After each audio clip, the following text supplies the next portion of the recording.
The night was filled with anticipation, the soft hum of elegant conversation and clinking glasses echoing across the grand ballroom.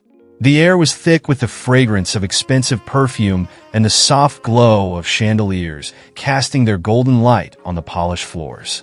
It was the kind of evening where important figures from the worlds of politics, media, and business gathered for a charitable cause. All of them neatly dressed, every detail in place. But there was an underlying tension in the air, a subtle undercurrent that would soon make itself known. Barron Trump, now a young man of maturity, had quietly entered the room with his family. While his presence wasn't as loud or attention-seeking as some of the other celebrities and dignitaries, he held an aura of calm and self-assurance. His eyes were steady, his posture impeccable, but it was clear that, as always, he preferred the quiet corners over the spotlight. Then came a voice, sharp and piercing, cutting through the hum of the room. It was the voice of a journalist, a prominent liberal writer known for making headlines with controversial opinions and sharp critiques. Her words were intended to sting, to provoke. And, in this moment, they were aimed directly at Barron Trump. "You know," the journalist began, standing on the edge of the crowd with a self-assured grin, "I was wondering how it feels to be the only person in this room whose life has been handed to her on a golden platter. A life of privilege, politics, and power, all thanks to the family name. You know, not all of us get to live in the lap of luxury while others are fighting for their next meal." Her voice was sharp, deliberately condescending, aimed at undermining his every privilege. Barron shifted slightly, but didn't flinch. The room fell quieter, sensing a confrontation was unfolding. The journalist pressed on, growing bolder as the eyes of the crowd lingered on her. "You have everything, don't you?" she continued, her tone dripping with sarcasm. "The fame, the fortune, the political connections. Tell me, how does it feel to live a life that's never been about hard work, sacrifice, or earning your place in the world? Must be so nice to be the beneficiary of all that power. Must be easy to walk through life with everyone handing you opportunities just because of the last name you carry." There was a pause as the crowd awaited Barron's response. Some of the more audacious onlookers had even started to smirk, expecting a fiery rebuttal from Barron, perhaps some indication of weakness or even anger. But the journalist was not finished. She could see that Barron was standing firm, but she pushed further. "And here you are mingling among the so-called elite while the rest of us, who actually work for a living, are left to pick up the pieces of this divided country. What do you know of struggle?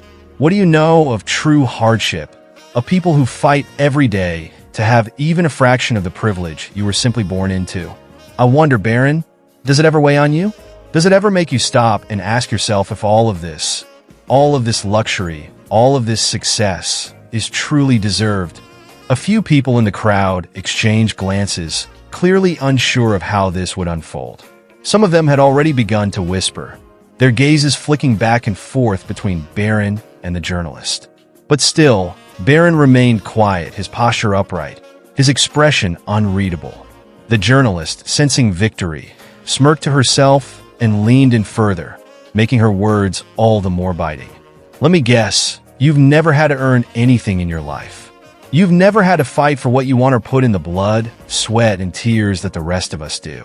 Your life is nothing more than a string of handouts and favors, and the rest of us are left wondering when we'll ever catch a break."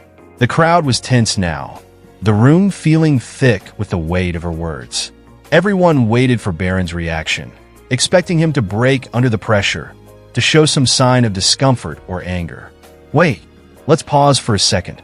You're deep in this moment, feeling the weight of every word, the tension in the air. But before we continue, make sure you're subscribed.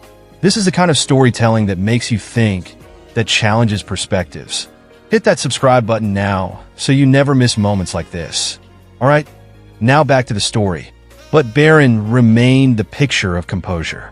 His eyes met the journalist's, calm and steady, unshaken by the harsh words she had thrown at him. And then, with a quiet strength, Barron's voice cut through the room like a sharp wind, calm but full of quiet authority. "You are right," he said, his words resonating with an unexpected weight. The room quieted, and even the journalist appeared momentarily taken aback. I was born into a world of privilege, into a family with a name that carries weight. But the truth is, none of us have control over the circumstances of our birth. We don't get to choose where or to whom we're born, but we do get to choose what we do with it. He paused, allowing the words to sink in. I didn't choose this life. I didn't choose my family. I didn't choose the spotlight or the judgments that come with it. But what I can choose every single day is how I treat others, how I work hard, and the kind of person I become. I can choose whether to rise above the noise and use my position to do something meaningful, something that leaves a positive mark on the world. The crowd, which had been holding its collective breath, remained silent. The journalist, for once, was speechless. Barron's words had hit harder than anyone had expected. She had expected a reaction of anger, perhaps some harsh retort, something to fuel her narrative. But what she got instead was an unexpected lesson in maturity and empathy. I've watched my family work tirelessly for everything they've built, Barron continued, his voice unshaken. I've seen the sacrifices, the setbacks, and the unrelenting public scrutiny. And while you may find it easy to make assumptions, to pass judgment, to think that privilege somehow means ease, I can assure you it doesn't. You see, privilege is not a gift that makes life simple. It's a responsibility, and it's one that I take seriously. Because at the end of the day, how we treat others, how we use our influence and our power, that's what defines us. Barron's words hung in the air, not with bitterness, but with an almost tragic wisdom. He wasn't here to defend himself. He wasn't trying to make anyone like him. He was simply trying to remind the world that beneath the surface, there is always more to a story than meets the eye. There was a long pause. The journalist, her earlier bravado faltering, found herself speechless, unsure of how to respond. Barron's calm composure had disarmed her in a way she never expected. After a few moments, Barron spoke again, his tone softer but just as powerful. I believe we all have our struggles, no matter our background. Life is never just about the privileges we're born with. It's about what we do with those privileges, what we give back, and how we grow from the challenges life throws at us. So, if there's anything I can offer you tonight, it's this. Take a moment before you judge. Ask yourself if your words are building something or tearing it down. Because kindness, respect, and understanding, these are the things that matter in the end. The silence in the room was deafening. Not a single person spoke. The journalist stood motionless, her face flushed with realization. She had expected a clash, a moment to mock, to dominate the conversation. But what Barron had given her was a mirror, a reflection of her own words, her own assumptions. And then, as if nothing had happened, Barron turned, walked with grace to his seat, and resumed his quiet conversation with those around him. The room was still silent, but something had changed. The crowd had witnessed a powerful moment. Not a confrontation, but of reflection.